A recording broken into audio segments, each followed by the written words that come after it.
그들이라는 제목으로 계속해서 말씀을 나누도록 하겠습니다.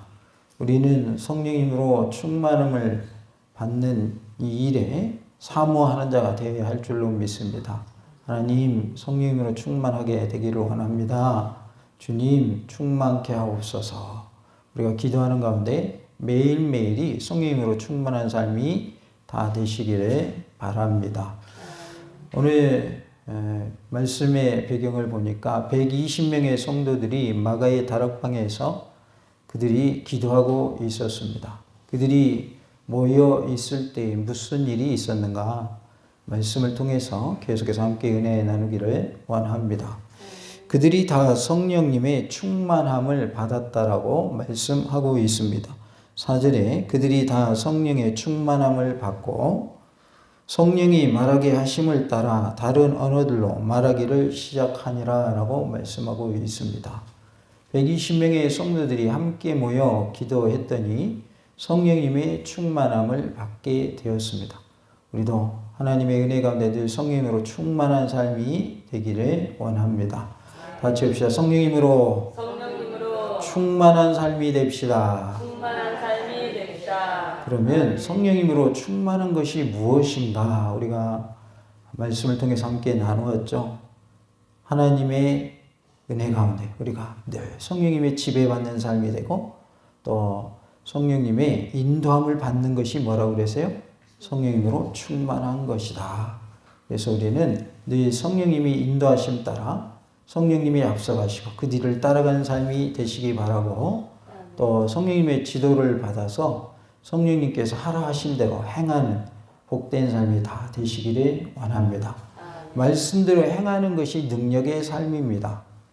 말씀대로 사는 것이 능력의 삶이다. 그런 뜻입니다. 기적을 베풀고 병든 자를 고치고 이것만이 기적이 아니고요. 그것만이 능력이 아니고 우리가 어떻게 사는 것이 능력의 삶인가? 하나님의 말씀대로 지켜 행하는 것이 능력의 삶인 거예요. 그러니까 특별히 막 예언하고 병을 고치고 그러려고 굳이 그럴 필요 없이 하나님의 말씀대로 지켜 행하는 것이 곧 능력의 삶이다라는 것입니다. 우리가 하나님의 말씀 따라 행하는 성령님의 지도하심 따라 사는 삶이 곧 능력의 삶이라는 거예요. 그래서 매일매일 말씀대로 행하는 은혜가 우리 모두에게 있기를 간절히 원합니다. 4절에 보면 성령이 말하게 하심을 따라 다른 언어들로 말하기를 시작하니라 라고 말씀합니다. 하나님은 바벨탑의 사건을 통해서 사람들의 언어를 혼잡케 하셨죠. 그리하여 그들을 흩어버리셨습니다. 말이 서로 통하는 사람들끼리 흩어지게 됐어요. 서로 말이 안 통하니까. 그래서 하나였던 언어가 여러 언어로 나뉘게 되었습니다. 창세기 11장 1절로 9절에 하나님의 언어를 혼잡케 하심으로 사람들이 흩어졌다라고 말씀을 합니다. 그래서 창세기 11장 하면 바벨탑 사건이 나오는 장이다. 11 하면 일자가 두 개 있죠. 그래서 탑처럼 생각하시면 11장에는 바벨탑 사건이 나오는구나 이렇게 연상해서 우리가 기억할 수 있겠습니다. 왜 그러면 하나님이 언어를 혼잡하게 하셨을까요? 이 바벨이란 말이 혼잡이라는 뜻입니다. 혼잡케 하다.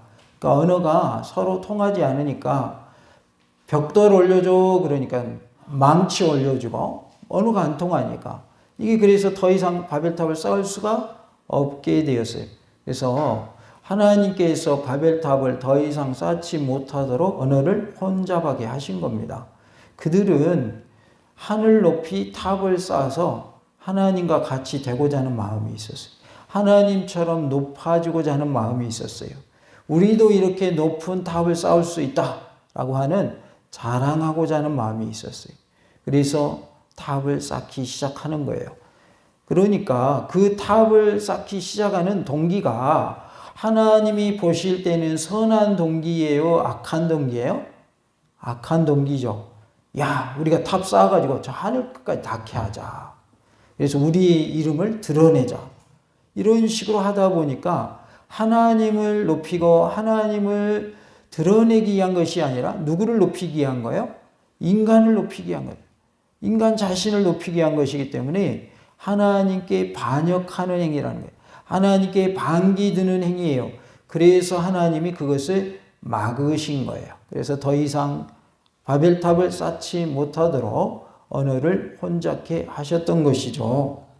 제자들이 성령님을 따라서 다른 방언으로 말하게 된 이 사건은 혼잡케 되었던 언어가 다시 회복된 것으로서 새 시대의 도래를 예고하고 있습니다. 이제 새 시대가 올 것이다 라는 것을 말씀해 주고 있습니다.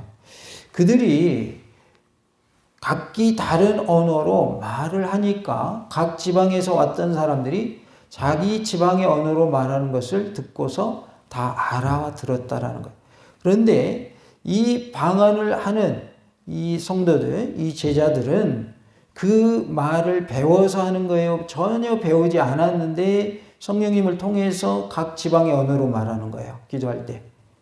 배우지 않았는데 각 지방의 언어로 기도하고 있는 겁니다. 그러니까 사람들이 깜짝 놀라는 거죠. 이 사람들은 갈릴리 사람들인데 어찌 우리 지방의 말을 하는가 하면서 자기들의 언어로 기도하는 소리를 듣고서 깜짝 놀란 것이죠. 이것은 또한 주님의 부활의 소식이 우주적으로 확산될 것을 암시하고 있습니다. 그래서 언어가 하나됨을 통해서 예수님의 부활의 소식이 전 우주적으로 확산될 것을 말씀한다는 것입니다. 한편 이 구절에서 성령님의 세례를 말하지 아니하고 성령님의 충만을 말하고 있지만 이미 사도행전 1장 5절에서 성령님의 세례를 예언하였고 또 사도행전 11장 15절 16절에서는 성령님 세례가 오순절에 있었던 것을 회고하고 있는 것을 볼 수가 있습니다. 사도행전 1장 5절에 요한은 물로 세례를 베풀었으나 너희는 몇 날이 못되어 성령으로 세례를 받으리라 하셨느니라 라고 말씀을 합니다. 이제 성령님을 통해서 너희들 세례 받을 거야 라고 예언해 주신 말씀이고요. 사도행전 11장 15절 16절에 내가 말을 시작할 때 성령이 그들에게 임하시기를 처음 우리에게 하신 것과 같이 하는지라 내가 주의 말씀에 요한은 물로 세례를 베풀었으나 너희는 성령으로 세례를 받으리라 하신 것이 생각났노라 라고 말씀을 하고 있어요. 그러니까 성령님으로 충만하게 된 그 모습을 이제 보여주는데 특별히 오순절날에 성령님의 세례를 받은 것을 그들이 떠올리면서 성령으로 세례를 받을 것이다 라고 하신 말씀이 그들이 그때에 생각났다는 거예요. 그러니까 실제로 성령님이 임하시니까 성령님 세례를 통해서 성령님이 임하시니까 그렇게 말씀하셨던 것들이 먼저 말씀하셨었지 그리고 우리가 그대로 성령님의 세례를 받았지라고 고백하는 내용인 것입니다. 따라서 4절은 오순절에 성령님 세례와 성령님으로 충만한 사건이 거의 동시적으로 발생했음을 말씀해 주고 있습니다. 그래서 성령님의 세례가 임할 때 그들이 어떻게 됐다는 거예요? 성령님으로 충만하게 되었다라는 것이죠. 그래서 성령님 세례는 성령님이 내게 임하시는 것을 말하고 성령님으로 충만한 것은 성령님이 내 삶을 주관하셔서 성령님이 내 앞길을 인도하시고 성령님이 나를 지배하시고 나에게 어떻게 살아라라고 지시하시는 것을 말씀하고 있습니다. 그래서 성령님이 내게 오신 그 후부터 나는 성령님의 인도함을 받는 거예요. 성령님이 내게 오신 그부터 나는 성령님의 지배를 받고 성령님의 지시에 따라 행하게 되는 것이죠. 즉 주님의 말씀의 인도함을 받고 주님의 지시함을 받고 또 성령님의 인도함을 받고 성령님의 지시함을 받고 지배받는 삶이 뭐라는 거예요? 곧 성령님으로 충만한 삶이다라는 것이죠. 그래서 오순절에는 성령님 세례와 성령님으로 충만한 것이 함께 동시적으로 이루어졌다라는 것을 알 수가 있습니다. 우리는 이 사건이 교회가 세워지기 위한 처음에 특수한 상황임을 잊어서는 안 될 것입니다. 그래서 오순절 때에 성령님이 임하심을 통하여 각 나라의 언어로 말한 사건은 단회적인 사건이었고 지금은 그러한 일이 벌어지지 않는다라는, 다시 말해서 일반적인 일이 아니라 그 당시에 특수한 일이었다. 물론 지금도 각 나라의 언어로 우리가 방언을 할 수는 있겠죠. 그러나 일반적인 일은 아니라는 거예요. 보통 방언한다 그러면 우리가 알아듣지 못하는 언어로 방언 기도를 하는 것을 볼 수가 있어요.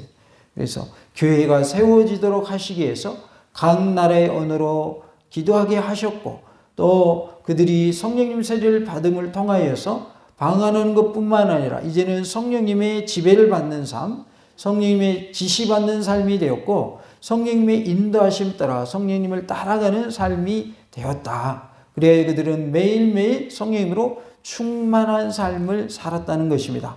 우리 모두가 끝까지 성령님으로 충만한 자 될 수 있기를 원합니다. 다 같이 합시다. 성령님의 인도와 지배를 받는 성령님으로 충만한 삶 됩시다. 우리가 성령님으로 충만한 삶이 되기를 원합니다. 그래서 성령님 세례를 받은 사람도 성령님으로 충만한 날이 있는가 하면 어떤 날은 성령님으로 충만하지 않은 날이 있다는 거예요.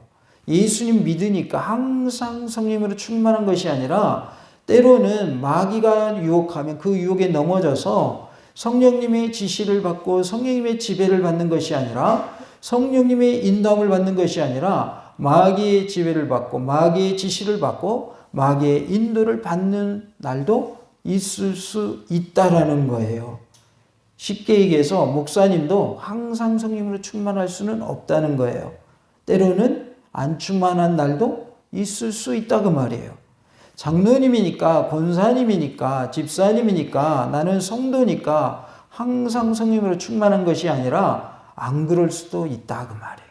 그래서 우리는 매일 깨어 있어야 하고 오늘도 성령님으로 충만한 삶이 되어서 말씀에 지배받는 삶, 성령님의 지배받는 삶이요 성령님의 인도하심 따라 사는 삶이 되게 하옵소서. 우리는 매일매일 하나님께 기도해야 되는 거예요. 성령님으로 충만한 삶이 내 생각대로 될 것 같으면 잘 할 수 있겠죠. 그러나 내 생각대로 되는 것이 아니라 하나님이 도와주셔야 가능한 거예요. 하나님이 나를 말씀대로 이끌어 주셔야만 우리가 성령님으로 충만할 수가 있어요. 그리고 마귀의 유혹이 온다 할지라도 그것을 뿌리치고 이기게 하실 때 우리는 성령으로 충만한 삶을 살 수가 있는 거예요. 마귀는 어떻게 우리에게 접근을 하냐면 겨울에 작은 틈새만 있어도 찬바람이 들어와요, 안 들어와요? 들어옵니다. 바늘 구멍만한 틈새가 있어도 그 틈으로 찬바람이 들어와요. 그래서 겨울에 따뜻하게 지내는 방법은 바람이 새 들어오지 않도록, 바람이 들어오지 않도록 잘 막는 거예요. 그러면 찬바람이 안 들어와요. 그리고 안에 있는 더운 공기도 바깥으로 새나가지를 않아요. 그래서 겨울을 따뜻하게 지낼 수 있는 방법이에요. 그러니까 작은 구멍이 있다 할지라도 그 구멍으로 찬바람이 솔솔 들어오는 것처럼 마귀는 우리에게서 틈이 있으면 그 틈을 노린다는 거예요. 그 틈을 놓치지 않는다는 거예요. 그 순간을 놓치지 않는다는 거예요. 내가 잠깐 딴 생각하잖아요. 그 순간에 마귀는 쏙 들어와서 나를 유혹하는 거예요. 야, 이거 해봐. 이거 좋아. 이거 하면 재밌어. 쾌락을 느낄 수가 있어. 얼마나 좋은지 아니? 얼마나 달콤한지 아니? 처음에는 해보면 달콤한 것 같고 좋은 것 같아도 그것을 하고 난 이후에는 허무합니다. 이야, 이거 해서는 안 되는 일 내가 했구나. 그리고 하고 난 후에도 잠깐의 즐거움이 있었을지 모르지만 그 즐거움이 오래 가지를 못하는 거예요. 오래 가지를 못해요. 그래서 결국은 어떻게 돼요? 좋은 것이 없어요. 결과적으로는 나쁜 것만 남게 돼요. 마귀가 주는 것은 처음에는 좋은 것 같아요. 사탕처럼 달콤해요. 그러나 나중은 쓰다는 거예요. 결과가 좋지 않다는 거예요. 하나님이 주시는 것은 처음에도 좋지만 나중에도 좋은 게 하나님이 주시는 거예요. 하나님은 우리에게 좋은 걸 주시지 마귀처럼 처음엔 좋은 것 같았는데 결과적으로는 나쁜 결과가 오게 하는 것은 주시지 않아요. 그렇기 때문에 하나님이 주시는 것을 우리가 받아들여야 돼요. 마귀가 주는 유혹에 넘어지는 그런 일이 없기를 바라고, 혹 넘어졌을지라도 즉시 회복하는 은혜가 있기를 원합니다. 회복하는 게 은혜예요. 죄 지었을지라도 회복하는 게 은혜라고요. 왜 이렇게 말씀드리냐면 우리는 넘어질 가능성이 있기 때문에 이렇게 말씀드리는 거예요. 예수님 믿으면 그 후에 한 번도 안 넘어지느냐? 안 넘어진다고 하면 그게 거짓말이란 말이에요. 한 번도 안 넘어지셨어요? 예수 믿은 이후로부터는 한 번도 미워한 적 한 번도 없어요? 남 비판한 적 한 번도 없어요? 와, 그렇게 사셨다면 대단한 분이에요, 그분은요. 완벽한 분이죠. 그런 사람이 세상에 단 한 명이 있어요, 없어요? 단 한 명도 없습니다. 그렇게 말한다고 하면 그 사람이 이미 거짓말하고 있는 거예요. 예수 믿는 순간부터 우리가 완벽하게 살 수 있는 게 아니라 우리는 여전히 육신을 갖고 있기 때문에 연약한 존재이고, 또 마귀가 우리를 유혹하고 지혜의 유혹이 오게 되면 넘어지기 쉽단 말이에요. 잘 믿다가도 한 번쯤은 또 우리가 유혹에 넘어가는 수도 있단 말이에요. 말씀대로 살아야지 하다가 참고 또 참다가 못 참고 터지는 날이 있을 수 있거든요. 그렇기 때문에 우리가 끝까지 처음부터 끝까지 잘하면 참 좋은데 어느 날은 이게 골문 게 터져버린다고 폭발할 때가 있는 거예요. 폭발할 때가. 그런 날은 한 번도 없으셨나 보네요. 대단하신 분들이. 그러세요? 우리가 살다 보면 잘 하다가도 그것이 터져버리는 때가 있어요. 댐이 무너지는 것처럼. 댐도 큰 구멍이 처음부터 나가지고 댐이 무너지는 게 아니라 지들이 구멍을 파기 시작해요. 그러면 그 구멍으로 물이 새 나와요. 그런데 그냥 그거로 끝나는 게 아니라 구멍이 점점 어떻게 돼요? 커지는 거예요. 그래서 그 큰 댐도 무너지는 거예요. 그래서 댐을 항상 관리해 줘야 될까요? 아니면 그냥 놔둬도 관리 안 해도 괜찮을까요? 관리해 줘야 되는 거예요. 어디 새는 데는 없는가? 집도 마찬가지죠. 우리 교회도 20년 정도 됐죠, 건축한 집. 20년 정도 지나면 처음 지었을 때하고 지금하고 경고성이 같을까요, 다를까요? 분명 다르죠. 아무리 잘 진 집이라 할지라도 20년, 30년, 50년 된 집에서 사실래요? 별로 안 커도 새로 지은 집에서 사실래요? 어떤 집이 더 좋을 것 같아요? 새로 지은 집이 더 좋은 거예요. 새로 지은 집이 더 좋아요. 관리를 안 해주면 집도 무너지는 거예요. 무너져요. 그래서 사람이 사는 집은 계속 허물어지면 고치고 또 고치고 하니까 집이 안 허물어져요. 안 무너져요. 좀 허물어지고 또 고치고 하기 때문에. 안 사는 집은요, 아무리 잘 지어놓은 집이랄지라도 관리가 이루어지지 않으면 나중에 어떻게 돼요? 그 집 이제 점점 무너지는 거예요. 관리가 안 되니까. 우리 신앙생활도 관리가 안 되잖아요. 처음에 믿음이 좋은 것 같은데 관리를 안 하죠. 그러면 무너지게 돼 있는 거예요. 작은 것이라 할지라도 그때그때 우리가 죄를 회개하고 다시금 돌이키고, 이것이 뭐냐면 집을 관리하는 것과 똑같은 거예요. 유리창이 깨졌어요. 깨진 대로 놔두면 하나 깨지죠. 근데 안 고쳐요. 그러면 지나가는 애들이 또 돌을 던져요. 그러면 이 집은 집을 그냥 관리 안 하네? 그래가지고 또 다른 유리창을 또 돌 던져서 또 깨뜨립니다. 그런데 하나를 깨뜨렸는데 금세 수리를 해놓은 거예요. 유리를 갈아놓은 거예요. 그러면 이 집은 관리를 하는 집이구나. 그러고 애들이 돌을 안 던져요. 한 도시에, 뉴욕의 한 도시 벽마다 낙서가 돼 있었어요. 그런데 한 시장이 나타나가지고 이 벽에 있는 낙서를 다 없애겠습니다. 그래가지고 낙서를 다 페인트 칠해서 지우기 시작했어요. 그랬더니 범죄도 줄어들었다는 거예요. 작은 것 하나가 큰 역할을 하는 거예요. 그래서 우리가 죄를 안 지으려고 해야 하고 적게 지어야 맞지만 하나도 안 짓는 삶을 살아야 되겠다. 이것은 우리가 현실적으로 가능한 부분이 아니기 때문에 죄를 지었을 때 그때그때마다 회개하고 돌이키는 것이 이게 더 중요하다 그 말이에요. 왜냐하면 우리는 연약한 존재이기 때문에 육을 가진 존재이고 여전히 우리에게는 죄성이 남아있고 마귀가 유혹하고 죄의 유혹이 우리에게 주어질 때에 우리가 넘어질 가능성이 있기 때문에 나는 한 번도 죄 안 지을 거야. 이것보다는 나는 혹이라도 넘어져서 죄 지을지어다. 그때그때마다 회개하고 돌이킬 거야. 그리고 말씀대로 살려고 부단히 힘쓰고 애쓸 거야. 하나님의 도우심을 구하며 살 거야. 성령님으로 충만한 삶 되게 해달라고 나는 하나님께 구하면서 매일매일 거룩한 삶을 살 거야. 라고 다짐하는 것이 오히려 더 신앙생활을 잘할 수 있는 방법인 것입니다. 하나님이 보실 때에는 큰 죄나 작은 죄나 똑같은 죄입니다. 크다 작다는 우리 인간의 편에서 생각할 때 크다 작다인 거예요. 작은 것도 죄예요. 하나님 앞에서는요. 작은 것도 뭐라고요? 죄예요. 그러니까 작은 죄니까 무시하고 넘어가죠. 그 죄는 여전히 남아있는 거예요. 왜? 회개하지 않았기 때문에. 그렇기 때문에 작은 것까지라도 우리가 민감해서 영적으로 민감해가지고 그것에 대해서 회개하는 삶을 살 때 더 큰 죄는 더 안 지을 가능성이 많은 거예요. 왜요? 작은 것에도 민감하기 때문에. 그러나 작은 것에 민감하지 않은 사람은 조금 더 큰 죄를 지어도 우리 인간의 입장에서 하는 말이에요. 죄는 다 죄이기 때문에 하나님 입장에서는 다 죄이니까 인간의 입장에서 볼 때 조금 더 큰 죄도 작은 죄에 대해서 별거 아니지 뭐 그렇게 생각하는 사람은 조금 더 큰 죄도 별 대수롭지 않게 생각하게 되는 거예요. 그러다 보면 큰 죄라고 여겨지는 죄도 짓고도 사람들이 당당하게 걸어다닙니다. 뭐 이것쯤이야 이렇게 돼버리는 거예요. 다른 사람들도 다 이렇게 죄 짓고 살아.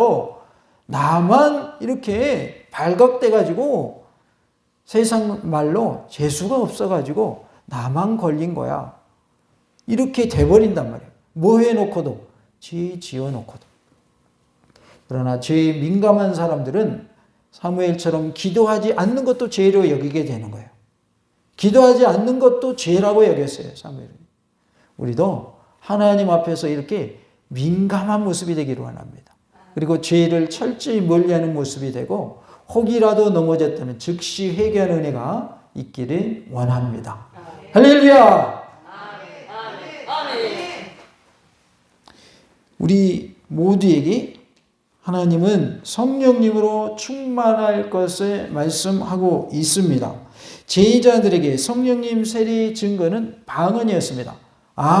이 사람들이 성령님의 세례를 받은 것은 곧 방언하는 모습을 통해서 알 수 있구나. 그 당시엔 그랬다고 말해요. 그러니까 세례 받은 사람들은 그 당시에 다 뭐 했어요? 방언을 한 거예요. 성령님으로 세례 받은 사람들은 방언을 했어요. 그들은 성령님을 받고 자신들이 아직 배운 바가 없는 언어로 말하기 시작했고 다른 여러 지방에서 온 사람들은 그것을 듣고 이해했습니다. 이것은 성령님이 그의 경륜에 찬 사역을 이루시기 위해서 강림한 증거들일 뿐 일반적이며 영속적인 은사는 아니다라는 거예요. 성령님이 임하셨다.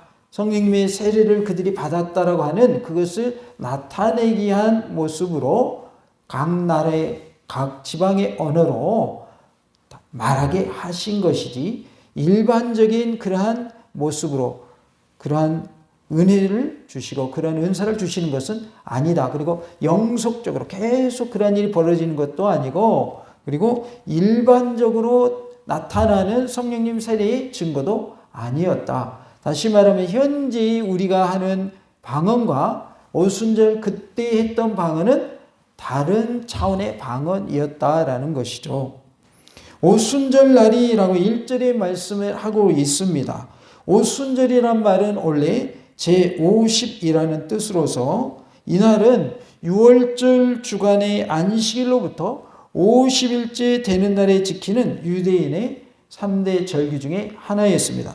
유대인의 3대 절기는 신명기 16장 1절, 10절, 13절에 보면 6월절, 오순절, 초막절이 나옵니다. 이렇게 3대 절기 중에 하나가 오순절이었고요. 레위기 23장 15절, 16절에는 오순절에 대해서 말씀을 하고 있습니다.